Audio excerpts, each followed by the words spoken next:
Bien, hermanos, vamos a ponernos por un momentico sobre los pies. De pie, por favor.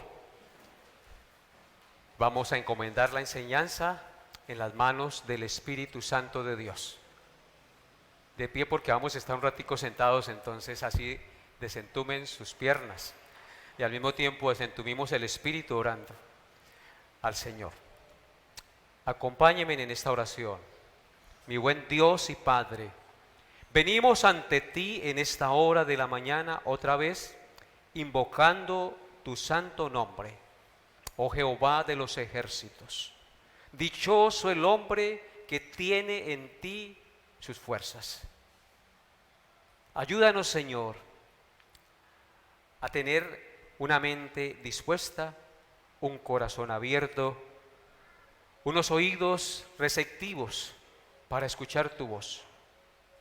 Ayúdanos, Padre, a atesorar tu verdad en nuestro corazón, para que esa verdad que atesoremos en nuestro corazón se manifieste en nuestro diario vivir, en las cosas que desarrollamos a diario, en el hogar, como padres, como hijos, como hermanos, como esposos, como trabajadores o como jefes.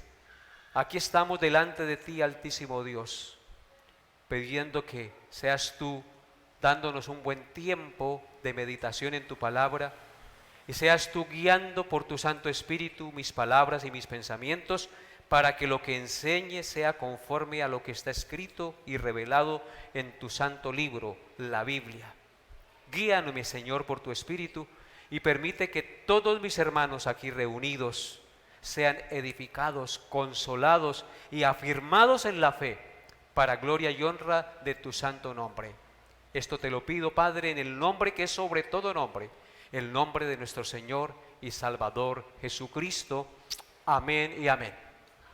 Pueden sentarse, hermanos, por favor. Siéntense, pónganse cómodos.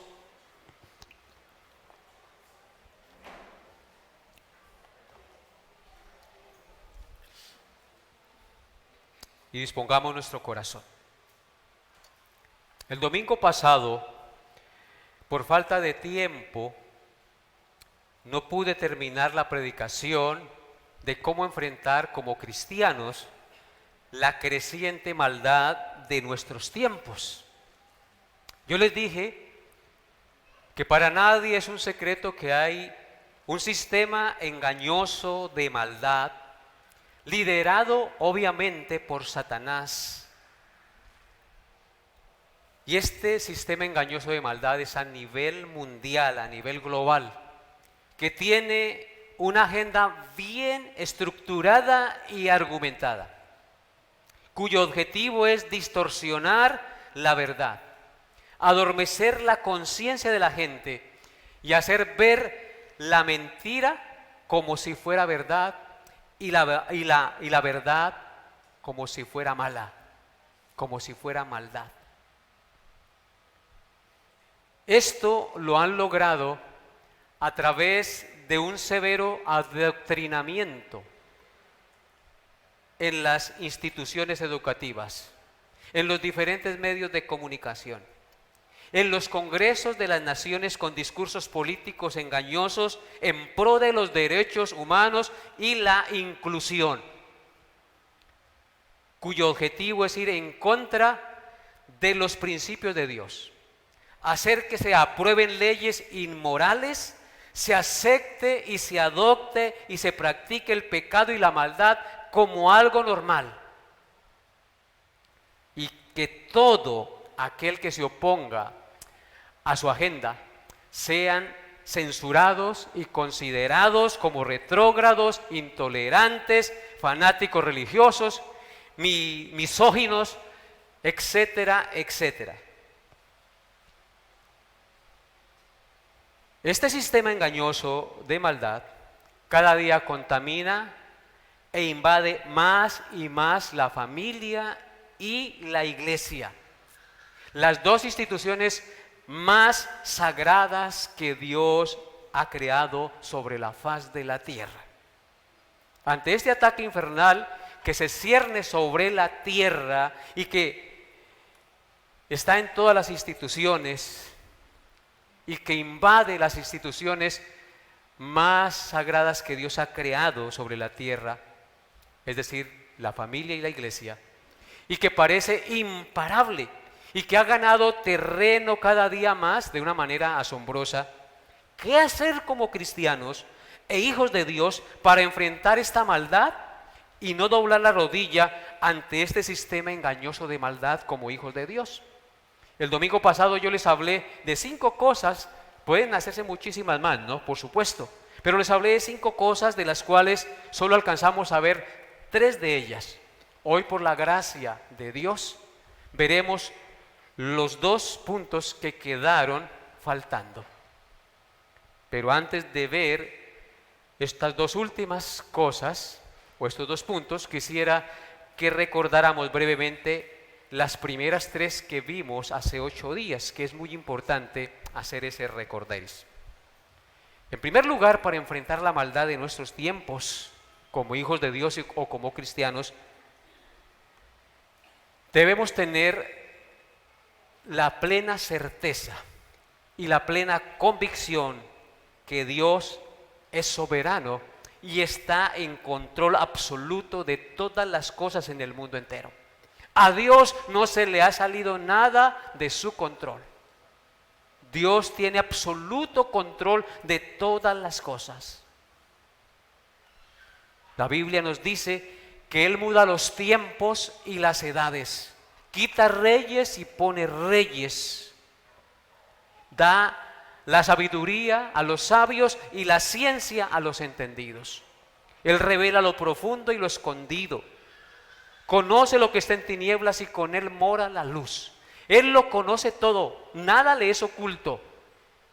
No se está haciendo nada a las espaldas a Dios, ni se le ha salido nada del control al Señor. Si nosotros tenemos esa convicción, hermanos, de que Dios está en control absoluto de todo, usted y yo vamos a tener confianza en ese Dios, porque es un Dios que tiene el control absoluto de todo y que en todo lo que Él hace, Él tiene un propósito bueno para sus hijos. Porque a los que aman a Dios, todas las cosas les sirven y le ayudan para su bien. El diablo no podrá ir más allá de lo que Dios en su santa y soberana voluntad le permita hacer o tenga determinado que Dios haga. Hermanos, Dios es el autor de la historia y no pasará nada más allá de lo que Dios determine que pase. Y en eso usted y yo debemos estar confiados y seguros.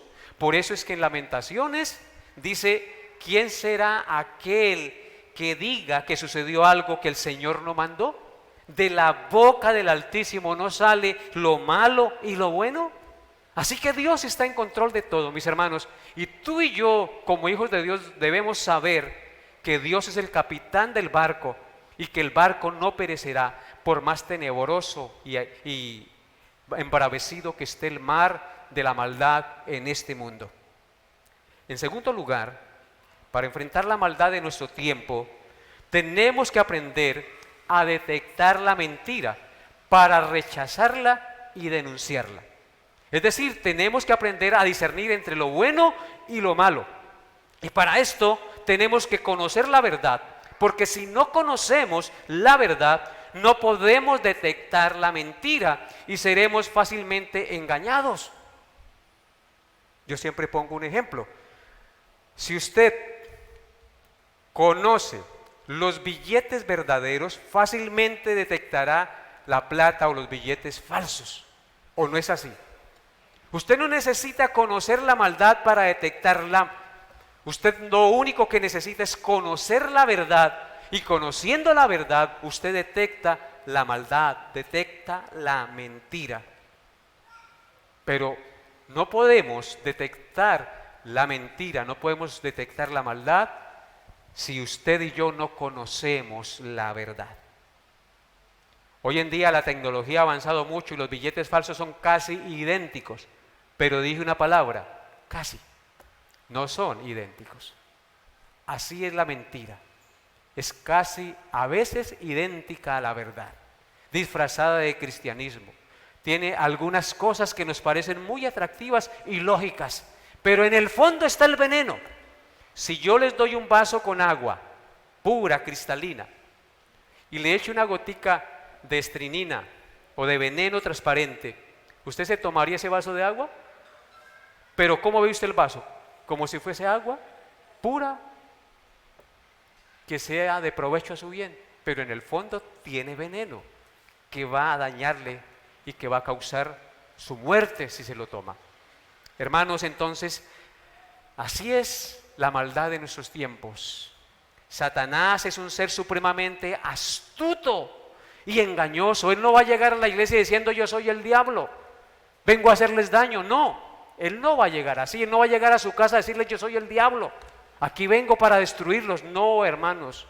Satanás llega disfrazado como ángel de luz, llega disfrazado con mentiras, pero disfrazadas de verdad. Entonces, hermanos, Satanás es un ser supremamente astuto y engañoso. Él es el padre de la mentira, recuerden, y vende la mentira como si fuera verdad, de tal manera que yo tengo que conocer la verdad de la palabra de Dios, creer la verdad de la palabra de Dios y aferrarme fuertemente a la verdad de la palabra de Dios como mi salvavidas en medio de este mar de maldad y de mentiras que estamos viviendo. Si tú y yo no estamos aferrados a la verdad, al salvavidas de la palabra de Dios, nos ahogaremos y sucumbiremos en la maldad de este mundo, hermanos. Porque en este mundo hay un mar de maldad y de mentira engañoso que nos atrae y nos seduce. Pero si tú y yo conocemos la verdad, ese es nuestro salvavidas y no nos ahogaremos y no pereceremos en este mundo. Por eso Jesucristo dijo: si vosotros permaneciereis en mi palabra, seréis verdaderamente mis discípulos y conoceréis la verdad, y la verdad os hará libres. Jesucristo también dijo: santifícalos en tu verdad, tu palabra es verdad. De la única manera que nosotros nos santificamos, nos apartamos del mundo, desechamos la mentira, es a través del conocimiento de la verdad de la palabra de Dios. Y la palabra de Dios es el mismo Jesucristo, porque Él es el camino, la verdad y la vida. Y en tercer lugar, vimos que no nos dejemos llevar por el miedo o la censura a la persecución. Para enfrentar la maldad de este mundo no debemos dejarnos llevar por el miedo y la censura a la persecución. Recordemos, hermanos, que los cobardes, dice la Biblia, no heredarán el reino de Dios. Tú y yo no debemos ser cobardes en el área espiritual. La Biblia dice: pero los cobardes e incrédulos, los abominables y hechiceros y homicidas e idólatras, no heredarán el reino de Dios. La cobardía nos lleva a la incredulidad y la incredulidad a vivir como hijos del diablo. Recuerden que por el temor nosotros no vamos a dar testimonio de Cristo. Pero si nosotros somos valientes, daremos testimonio de Cristo. Hay algo que me preocupa y que tú y yo debemos tener en cuenta antes de ser miedosos en las cosas del Señor. Jesucristo dijo: el que se avergonzare de mí y delante de los hombres en esta generación adúltera y pecadora, yo me avergonzaré de él cuando venga con los ángeles de mi Padre en su gloria. Recuerde siempre eso antes de avergonzarse. Tú tienes que decir que eres cristiano y mantenerse firme en las convicciones cristianas, aunque lo censuren, aunque se burlen de usted, aunque le hagan el feo. Debemos ser entonces valientes y no dejarnos llevar por la cobardía.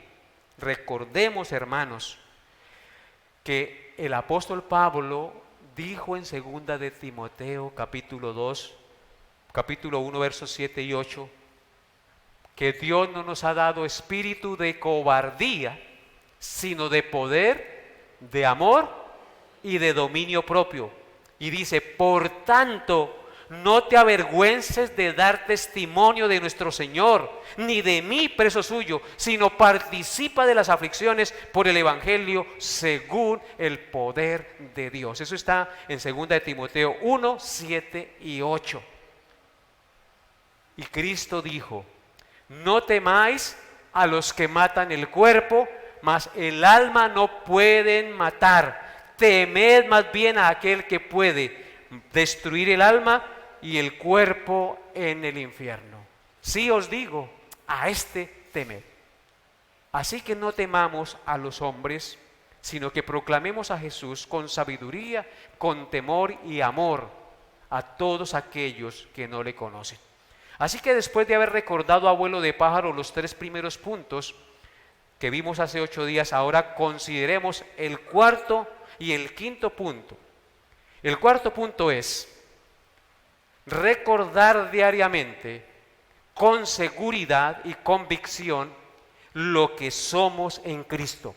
Para poder enfrentar la maldad en nuestros tiempos, como cristianos, tenemos que recordar con seguridad, diariamente, con convicción, lo que somos en Cristo. Es decir, nuestra identidad en Cristo. Cuando perdemos o no tenemos clara nuestra identidad en Cristo, fácilmente damos el brazo a torcer y somos llevados por cualquier viento de doctrina o de ideología. Pero si estamos convencidos de la verdad de lo que tenemos y somos en Cristo, perseveraremos con valentía y cumpliremos con nuestras tareas y responsabilidades delante de Dios en este mundo, tanto como padres de familia, como hijos, como esposos, como miembros de iglesia, como jefes, como empleados y como ciudadanos. Si nosotros tenemos identidad de lo que somos en Cristo. Lamentablemente, la falta de identidad cristiana ha llevado a muchos cristianos a ser faltos de carácter, a sentirse derrotados, desanimados, frustrados y acobardados ante la maldad avasalladora de nuestro tiempo. Debemos recordar y tener la firme convicción de lo que somos como cristianos, hermanos. Amados hermanos, si realmente hemos creído en Cristo, debemos tener bien claro lo que somos como cristianos. Lo que somos como cristianos no lo determina lo que otros dicen de mí. Lo que somos como cristianos no lo determina el dinero ni lo que yo tenga. Escuchen eso. Lo que somos como cristianos no lo determina el carro ni la ropa de marca que yo use o que usted use. Lo que somos como cristianos no lo determinan mis títulos universitarios. Lo que somos como cristianos no lo determina mi belleza física. Lo que determina quién soy yo y lo que realmente tiene valor es Cristo, hermanos. Lo que yo soy como cristiano no lo determina el estrato social, ni mi color de piel. Lo que yo soy como cristiano no lo determina el gobierno, ni sus leyes, ni las absurdas ideologías de turno. Lo que yo soy lo determina Cristo. Lo que Él hizo por mí en la cruz del Calvario, eso es lo que determina quién soy yo. ¿O no es así? ¿No los veo convencidos? Hermanos, Él es el quien determina mi personalidad y quién soy yo realmente en este mundo. ¿Qué ha dicho Cristo? Que somos todos aquellos que nos hemos arrepentido y confiado en Él como nuestro Señor y Salvador. Vamos a mirarlo a través de las Escrituras. Juan capítulo 1 versículos 12 y 13. Evangelio de Juan capítulo 1 versículos 12 y 13. Dice la palabra de Dios: Mas a todos los que le recibieron, a los que creen en su nombre, les dio potestad de ser hechos hijos de Dios, los cuales no son engendrados de sangre, ni de voluntad de carne, ni de voluntad de varón, sino de Dios. ¿Qué dice Cristo en este pasaje? Que somos los que hemos confiado en Él como nuestro Señor y Salvador. Nos dice que hemos recibido la potestad o el derecho de ser hijos de Dios. Ahora, ¿por qué venimos a ser hijos de Dios? Por la fe en Jesucristo. ¿Quién determina que soy hijo de Dios? Jesucristo. Y mi confianza en lo que Él hizo por mí. Hermanos, si yo soy hijo de Dios, escúchenlo bien, esto indica que nuestro Padre, escúchenlo bien, que nuestro Padre es Dios, que somos herederos de su reino. ¿Quién no está seguro y confiado en este creciente mundo de maldad, sabiendo que tenemos a Dios por Padre? ¿No es así? Si Él es nuestro Padre, nada nos faltará. Si Él es nuestro Padre, nadie nos arrebatará de su mano. Y esa es la convicción de lo que somos en Cristo. Nuestra identidad como hijos de Dios. Somos hijos de Dios, Él es nuestro Padre. Si Él es nuestro Padre, Él nos cuidará. ¿Qué dice el Salmo 23? Jehová es mi pastor, nada me faltará. En lugares de delicados pastos me hará descansar. Junto a aguas de reposo me pastoreará. Confortará mi alma. Me guiará por sendas de justicia por amor de su nombre. Aunque ande en valle, escúchenlo bien, de sombra de muerte. ¿Cómo es este mundo y la maldad que estamos viviendo? Un valle de sombra de muerte. No temeré. Su vara y su cayado me infundirán aliento. Adereza mesa delante de nosotros, en presencia de nuestros angustiadores. Unge nuestra cabeza con aceite, nuestra copa está rebosando. Ciertamente, dice el Salmo, el bien y la misericordia nos seguirán todos los días de mi vida. ¿Qué nos seguirá en este mundo? El bien y la misericordia de Dios todos los días. Y en la casa de Jehová moraremos por la eternidad, por largos días. Amén. Gloria a Dios. Esa es la identidad que debemos tener como cristianos e hijos de Dios. Efesios 2:10. Vamos a mirar nuestra identidad en Cristo. Efesios 2:10. Efesios 2:10 dice: porque somos hechura suya, creados en Cristo Jesús para buenas obras, las cuales Dios preparó de antemano para que anduviésemos en ellas. Amén. Hermanos, ¿cuál es nuestra identidad en Cristo? Aquí dice que somos hechura suya, creados en Cristo Jesús para buenas obras.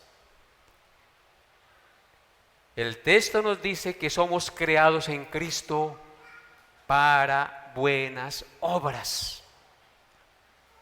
Esto indica que aún en medio de la creciente maldad de nuestros tiempos, nuestro propósito de vida es el más glorioso y el más excelente de todos los seres humanos.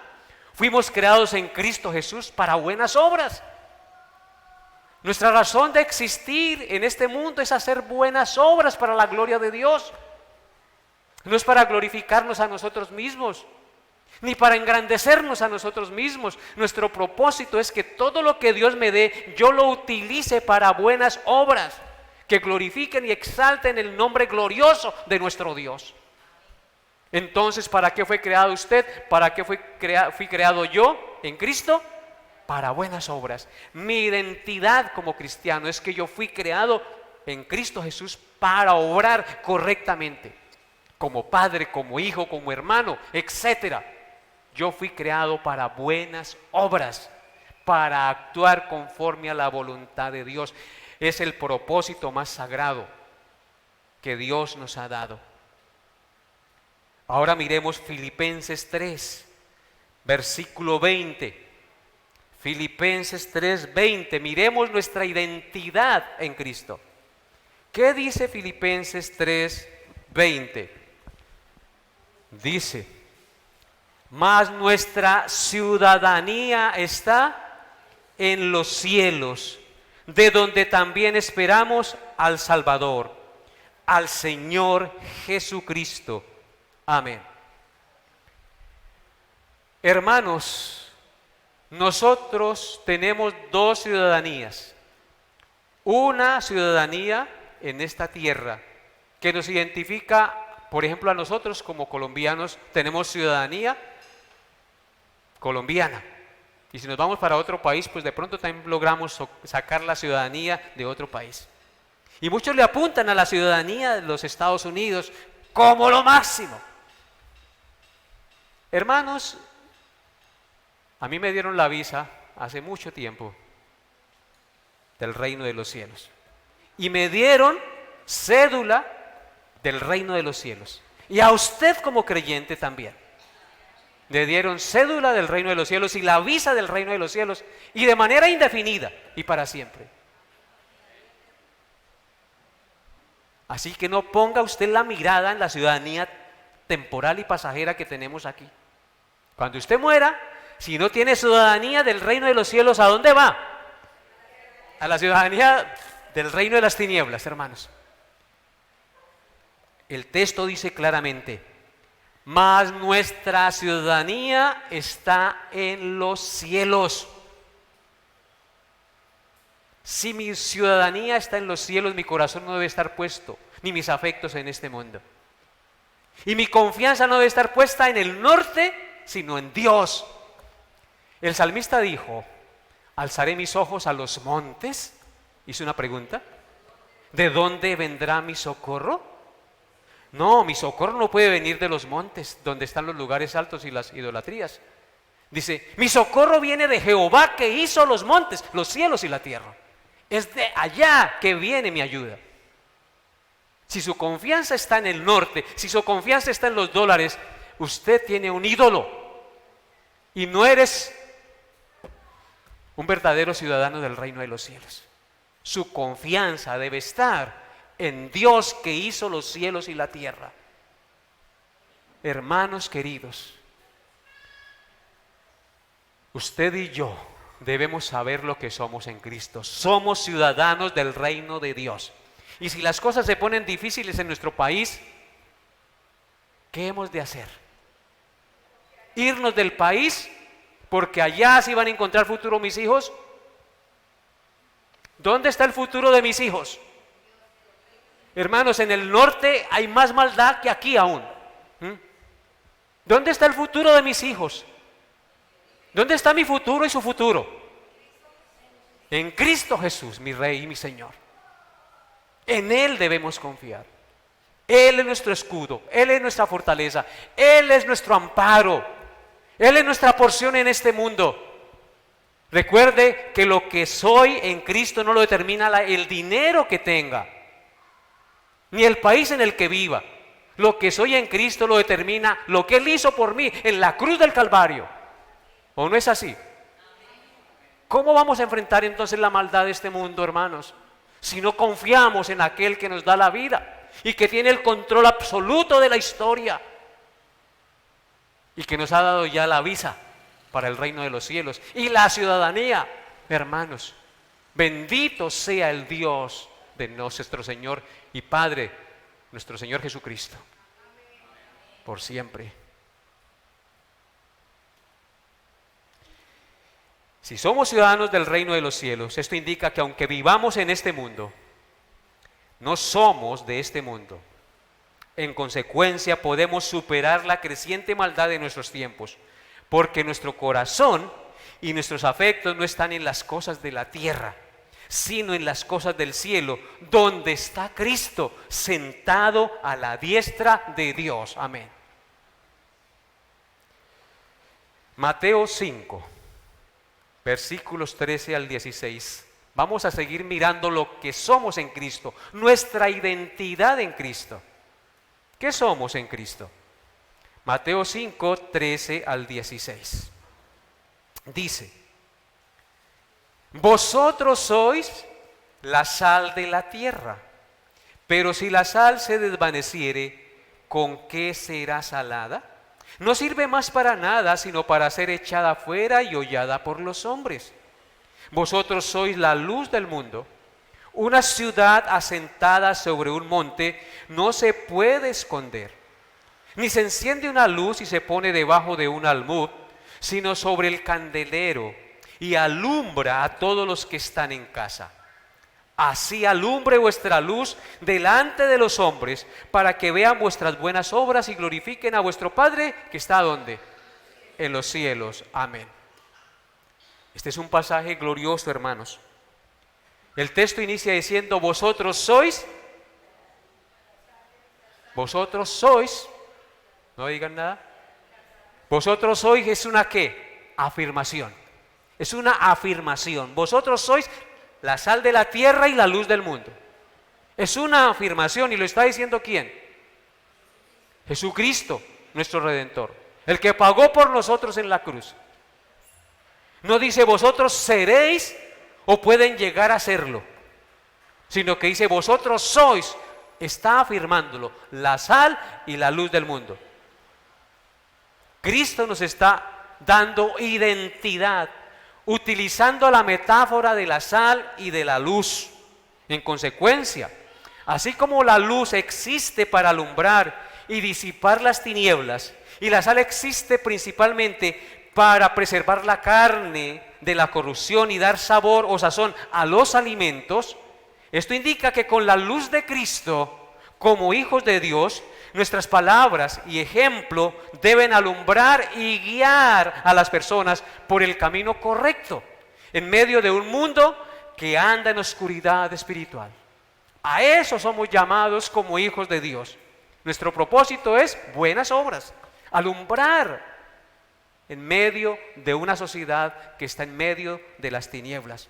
Así como una luz se pone en un lugar alto para que alumbre a todos los que están en casa, y así como la sal de la tierra, con la palabra de Dios y con nuestro ejemplo de vida, refrenamos el pecado en la familia, en la iglesia y la sociedad, dando sabor y propósito verdadero a la vida en medio de la maldad que nos rodea en este mundo, queridos hermanos.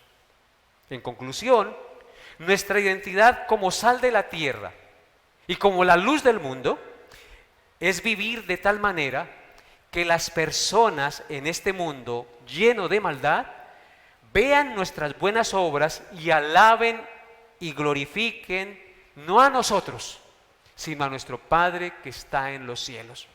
Hermanos, cuando nosotros entendamos esta gran verdad, que nosotros no vivimos para nosotros mismos, sino que vivimos para Dios, entonces nuestra vida tendrá sabor y realmente seremos luz. Y las cosas materiales no van a ser nuestra frustración. Recuerda, hermanos, que desde el principio Dios dijo: con el sudor de tu frente ganarás el pan. Y que no iba a ser cosa fácil. Espinos y cardos te producirá la tierra.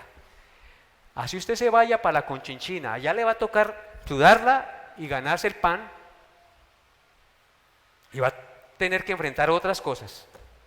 Pero no será fácil. Mientras vivamos en este mundo caído que está bajo maldición, las cosas serán difíciles. Pero si estamos identificados, si tenemos identidad en Cristo, podremos enfrentar las cosas que vengan. Amén. Primera de Pedro 2, 9 al 10. Seguimos viendo nuestra identidad como cristianos. Primera de Pedro 2, 9 al 10. Escuchen lo que dice la gloriosa palabra de Dios. Primera de Pedro 2, 9 al 10. Dice: mas vosotros sois linaje escogido, real sacerdocio, nación santa, pueblo adquirido por Dios, para que anunciéis las virtudes de aquel que os llamó de las tinieblas a su luz admirable. Vosotros que en otro tiempo no erais pueblo, pero que ahora sois pueblo de Dios, que en otro tiempo no habíais alcanzado misericordia, pero ahora habéis alcanzado misericordia. Nosotros somos el pueblo que ha alcanzado ¿qué? Misericordia. Somos el pueblo que en otro tiempo no era pueblo de Dios, pero que ahora somos pueblo de Dios, hermanos. Hermanos, este pasaje nos habla de que somos 4 cosas en Cristo. Somos linaje escogido, real sacerdocio, nación santa y pueblo adquirido por Dios con un propósito. ¿Cuál es el propósito? Anunciar las virtudes de aquel que nos llamó de las tinieblas a su luz admirable. El propósito suyo y el propósito mío sobre esta tierra no es solamente trabajar para ganar el sancocho, hermanos. El propósito nuestro es vivir y trabajar también para anunciar a aquel que nos llamó de las tinieblas a su luz admirable. Si usted no tiene en claro eso, pues está perdiendo el tiempo. No asista a la iglesia, porque ¿para qué? Usted tiene un propósito definido por Dios, porque dice el texto que somos linaje escogido. Vamos a mirar un poquito. 4 cosas somos en Cristo según este pasaje. Linaje escogido, es decir, un pueblo escogido por Dios porque a Él le plació. No merecíamos nada, pero Él le plació escogernos para que fuéramos su pueblo. Somos, en segundo lugar, real sacerdocio. Un sacerdote es aquel que media entre Dios y los hombres. Así que real sacerdocio quiere decir que aunque cuando somos unidos a Cristo, como miembros de su pueblo y de su cuerpo, nos unimos también en su tarea de reconciliar a Dios con el hombre, porque proclamamos el evangelio de la reconciliación. O sea, en ese sentido es que somos real sacerdocio. Descendemos del Rey de Reyes para cumplir con él la tarea de proclamar el evangelio, el cual hace que reconciliemos a los hombres con Dios. En ese sentido somos sacerdotes. La iglesia cumple el papel de sacerdotes o de real sacerdocio sobre esta tierra, porque al proclamar y enseñar el evangelio hacemos que las personas conozcan a Cristo y se reconcilien ¿con quién? Porque un sacerdote es aquel que media entre Dios y los hombres. ¿Amén? Ok. En tercer lugar, somos nación santa. Esto quiere decir que fuimos apartados por Dios y para Dios. Somos nación santa. Santo quiere decir que fuimos apartados por Dios y para Dios. Usted y yo como cristianos somos apartados por Dios y para Él. Así que usted no se pertenece a sí mismo, pertenece a aquel que lo compró con su sangre. Por lo tanto debe vivir para Él y ser esclavo del Rey de Reyes y Señor de Señores. En cuarto lugar, somos pueblo adquirido por Dios. Esto quiere decir que Él nos compró o nos adquirió para Él. Prácticamente lo mismo, pero en otras perspectivas. En consecuencia, aquí podemos definir el sacerdocio de los creyentes. En la época del Antiguo Testamento, la gente no se acercaba a Dios directamente. Un sacerdote actuaba como un intermediario entre Dios y el pecador para presentar las ofrendas por los pecados. Pero ahora, hermanos, con la victoria de Cristo en la cruz, eso cambió. Ahora podemos ir directamente a la presencia de Dios, porque somos su pueblo adquirido, porque somos sus reales sacerdotes, somos su linaje escogido, su nación santa y su pueblo adquirido por la sangre del Cordero. En consecuencia, entonces nosotros, como pueblo adquirido, estamos cumpliendo el propósito santo de Dios sobre esta tierra. En Hebreos 4:16 dice, escuchen lo que dice, Hebreos 4:16, como fuimos comprados con Cristo, adquiridos por Cristo, acerquémonos pues confiadamente, dice Hebreos 4:16, acerquémonos pues confiadamente al trono de la gracia para alcanzar misericordia y hallar gracia para el oportuno socorro. Bendito sea Dios. Todo esto lo logramos, ¿por qué? Porque somos ¿qué? Pueblo adquirido por Dios, real sacerdocio, nación santa. Bendito sea el Señor. Si como cristianos estamos seguros, escúchenlo bien, si como cristianos estamos seguros de nuestra identidad espiritual, es decir, de lo que somos en Cristo, entonces esto implica que viviremos en este mundo de maldad de acuerdo a los valores y principios que Jesús vivió y nos enseñó, como el amor a Dios, como la justicia, como el perdón, como el servicio y la compasión hacia los demás. A eso estamos llamados, queridos hermanos. Bendito sea Él. Quiero que me acompañe por un momento a Efesios 5, versículos 1 y 2. Efesios 5, 1 y 2. Porque a esto nos llamó el Señor, y esta debe ser la característica que nos identifique como hijos de Dios. Porque si somos hijos de Dios, esto debemos hacer. Efesios 5, 1 y 2 dice: sed pues, ¿qué cosa? Imitadores de Dios como hijos amados, y andad en amor como también Cristo nos amó, y se entregó a sí mismo por nosotros, ofrenda y sacrificio a Dios en olor fragante. ¿A qué estamos llamados? ¿Cuál es nuestra identidad? A ser imitadores de Dios como hijos amados. Si somos hijos de Dios, imitamos al Padre Celestial. ¿Cuál es la ilusión de un padre? Que los hijos sigan sus pasos, pero no los malos pasos. En consecuencia, si yo soy un padre cristiano, debo dar un buen ejemplo a mis hijos. Pero como tenemos un Padre superior, nuestros hijos y yo mismo debo imitar al Padre Celestial. Yo debo enseñar a mi hijo que imite a Dios. Sed imitadores de Dios como hijos amados, y andad en amor como también Cristo nos amó y se entregó por nosotros en ofrenda y sacrificio y olor agradable a Dios. Bendito sea Él por siempre. Y en quinto lugar, para enfrentar la maldad de nuestros tiempos, debemos ser conscientes, hermanos, escúchenlo bien, que la lucha contra las obras de las tinieblas y contra nuestra propia carne es una lucha que dura toda la vida. Si a usted le dijeron que al convertirse en cristiano las pruebas y las dificultades y las luchas iban a pasar, a usted lo engañaron y le dijeron mentiras.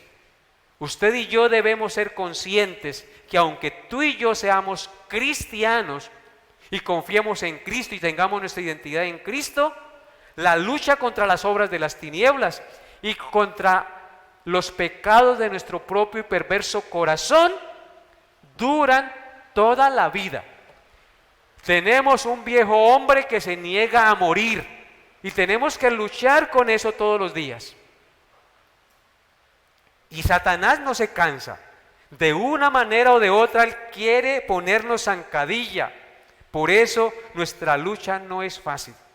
Así que si tú y yo somos conscientes que la lucha contra las obras de las tinieblas y contra nuestra propia carne es una lucha que dura toda la vida, entonces vamos a estar todos los días en guardia. Lo que les acabo de decir indica que debemos ser pacientes y constantes y perseverantes en las cosas de Dios y en la lucha contra el pecado. Si tú y yo somos conscientes que la lucha contra las obras de las tinieblas y contra nuestro propio y perverso corazón dura toda la vida, entonces tendremos la actitud que tenía Martín Lutero, el reformador. Martín Lutero dijo: vivamos como si el Señor viniera hoy mismo y programémonos como si tardara en venir. Esa debe ser la actitud de un cristiano. Vivir como si hoy fuera el último día de nuestra existencia. Lo que dijo Martín Lutero implica dos cosas: vivir cada día como si fuera el último, en santidad, arrepentidos y haciendo la voluntad de Dios, para que si la muerte nos sorprende o llega a venir Cristo, nos halle haciendo su voluntad. Eso es vivir como si Él viniera hoy mismo.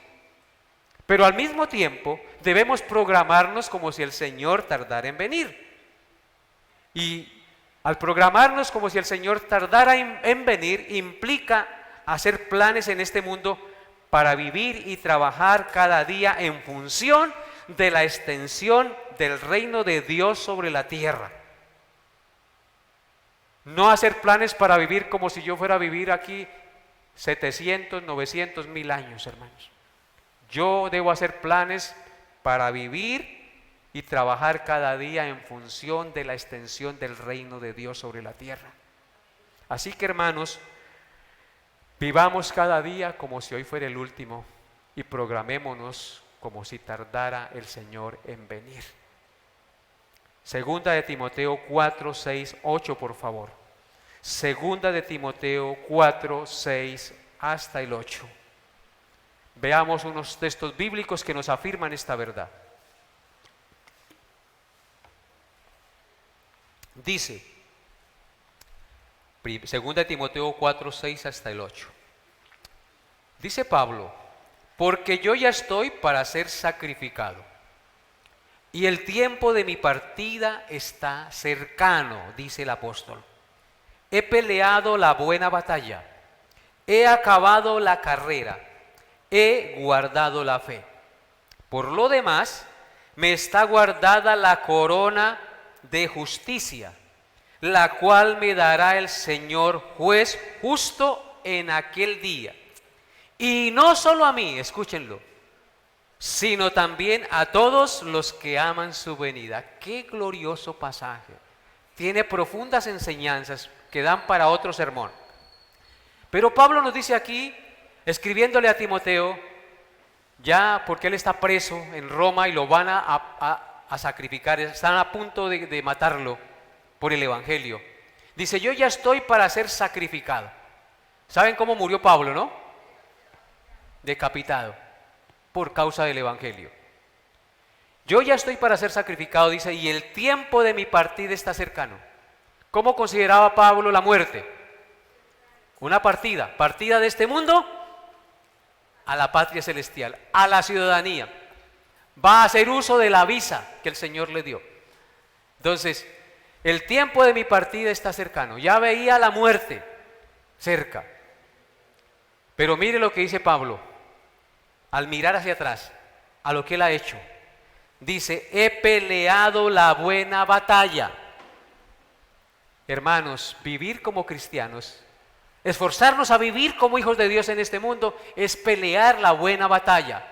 Vivir como cristianos es una buena batalla que hay que pelearla. No es fácil. Una batalla se tiene que pelear.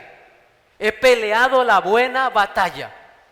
No hay mejor batalla que usted pelear la batalla de la fe. Vivir como hijo de Dios. Porque el que vive y pelea la batalla como hijo de Dios tiene recompensa eterna. He peleado la buena batalla.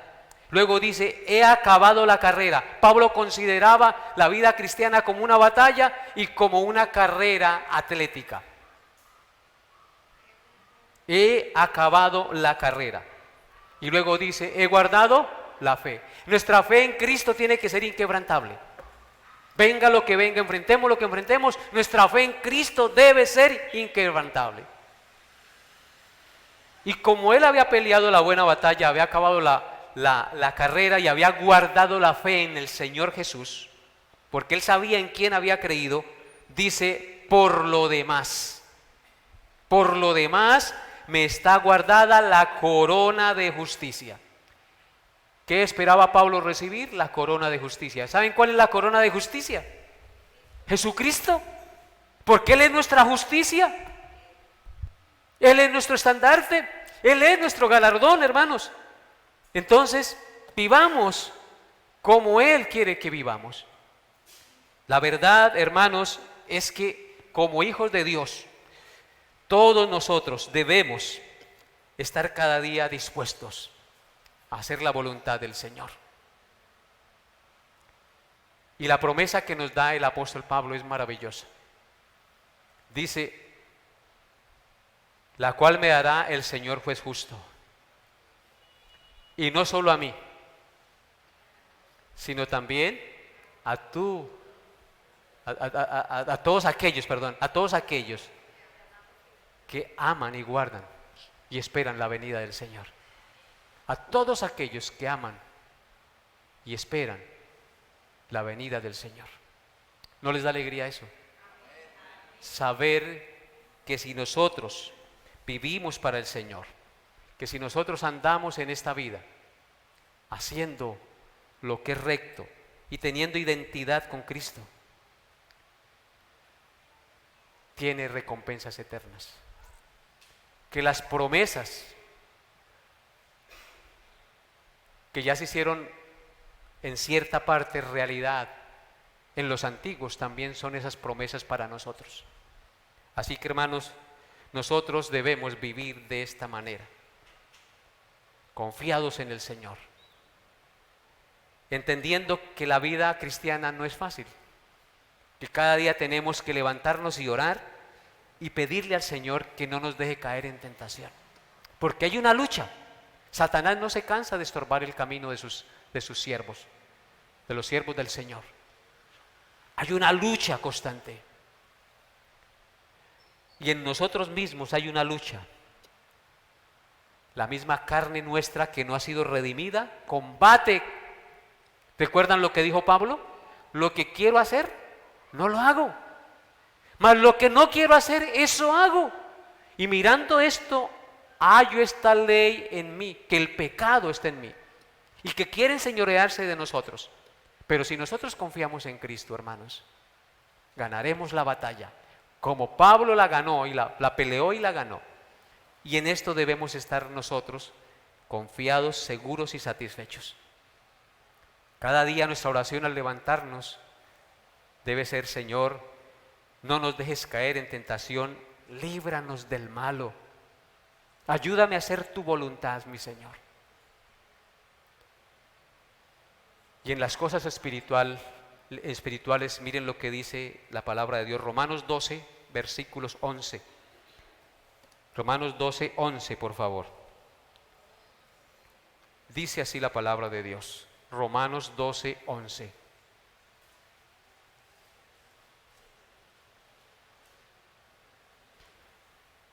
En lo que requiere diligencia, no perezosos, fervientes en espíritu, sirviendo al Señor. ¿Qué nos dice el Santo Dios a través de este texto?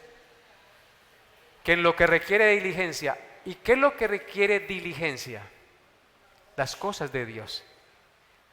No perezosos, sino fervientes en espíritu, sirviendo al Señor.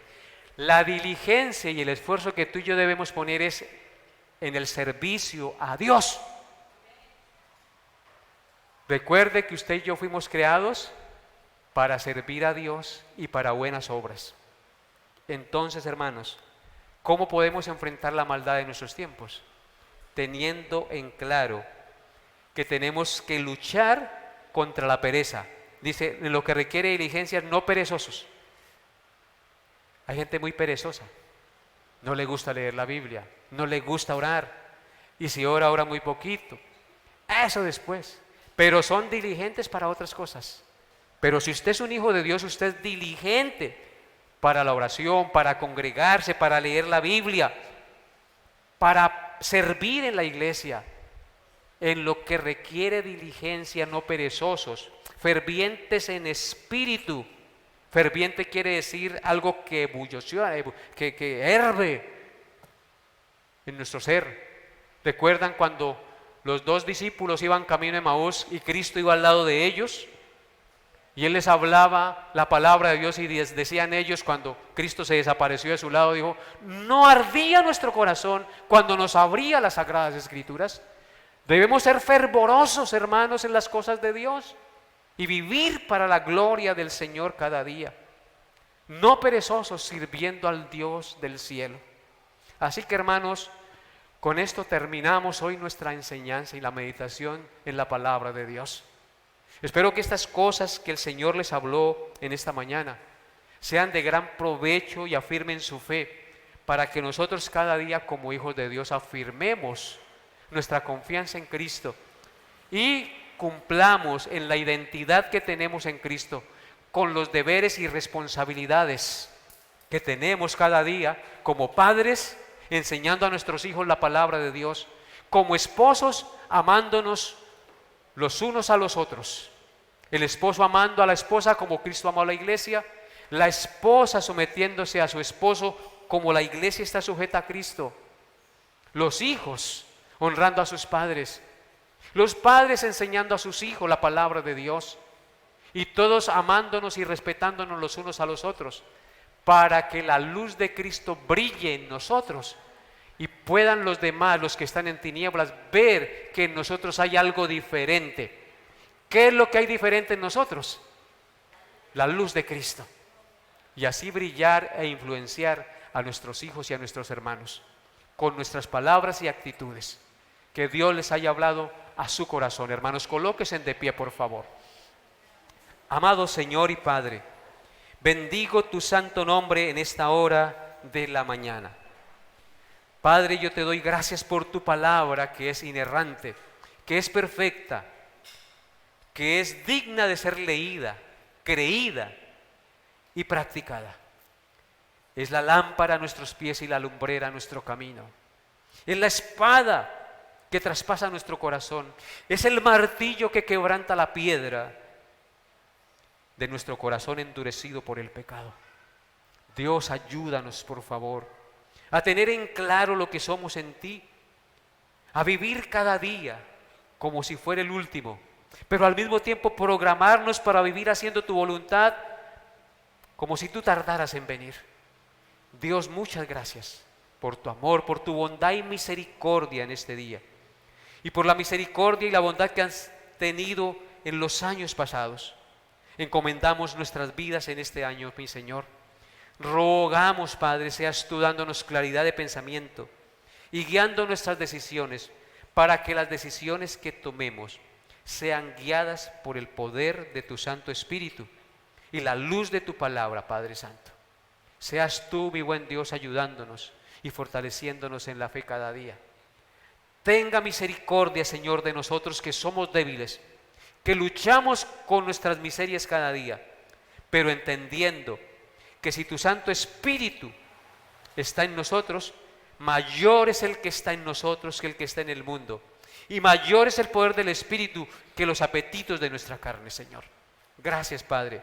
Te alabo y te bendigo y coloco este día en tus manos, y a todos los que están presentes en este lugar y aún a los que nos ven por la internet, seas tú, Señor, bendiciéndoles y ayudándoles y dándoles la gracia de entender tu palabra y vivir cada día de acuerdo a ella. Y a los que no te conocen, Señor, toca sus corazones y quebrántalos y llévalos al arrepentimiento, para que confíen en ti como el único medio de salvación que nos ha sido dado. Te lo pido, Padre, en el nombre de nuestro Señor y Salvador Jesucristo, con acción de gracias. Amén y amén.